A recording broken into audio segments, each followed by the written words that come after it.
24 minutes after the hour on the Michael Medved Show. It is Disagreement Day, your day to take me on issues where you think I'm just flat out wrong. 1-800-955-1776. Let us go to Kara in Dallas. You're on the Medved Show D-Day. Hi, Michael. Hello, Kara. How are you doing? I'm doing great. Good. I'm calling about, I disagree with the stance I've heard you take regarding how conservatives should support a moderate Republican as opposed to a conservative, independent, or libertarian.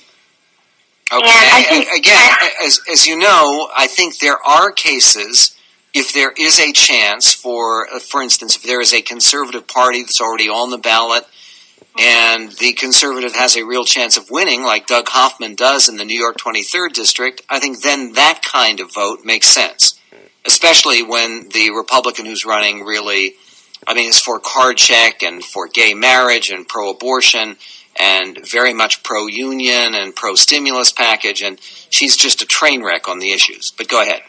But one of the reasons that a lot of times conservatives or libertarians or whatever don't get a lot of traction or don't have a chance, supposedly, to win is because they don't get the support of high-profile conservatives.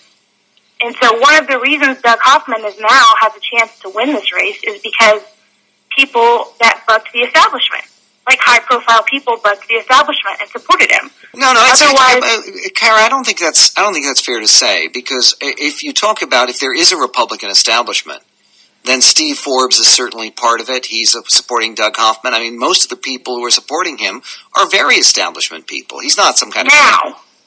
Now, but when he first... He was supported by the Club for Growth from the beginning. Right. Well, like Newt Gingrich and some of the former presidential candidates have not backed him. I understand Newt, but I think Newt is the only national figure on the conservative side who was supporting Didi Scazzo-Fava. And the Republican Congressional Committee. Yes, that's true. But, Kara, here's the point, is that in most cases, basically, if you support a candidate who agrees with you more as opposed to a Republican candidate who agrees with you less but still much more than the Democrats, all you're doing is electing a Democrat. It is extraordinarily rare. So rare that it happens once every 30 years, where a conservative candidate who's not a Republican has a chance to win anything.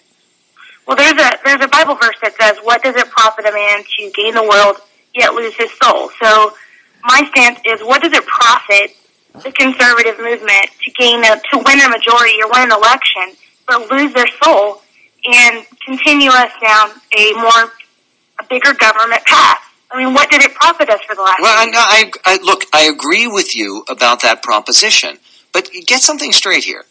Every single Republican in both houses of Congress voted against President Obama's budget. Right. Every single Republican, with the exception of the two senators from Maine, voted against the stimulus package. All the Republicans in the House. Every single Republican in the House, every one, is opposing Obamacare.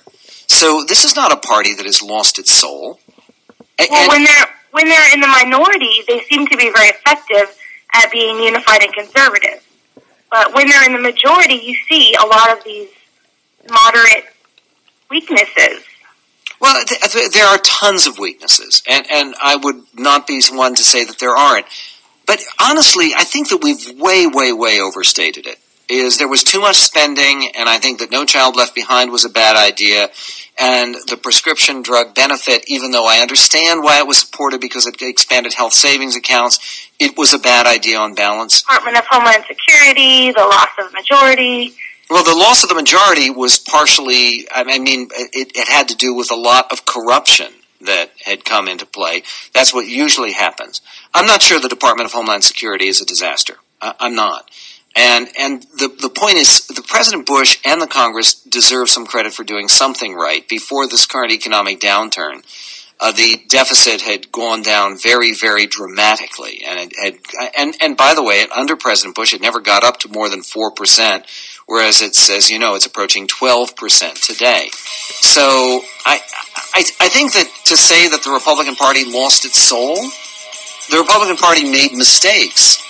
But that doesn't mean that somehow it is more beneficial to make sure that Democrats win every single election, which is what voting for fringe candidates usually does. But then again, it's disagreement day. If you disagree, give me a call.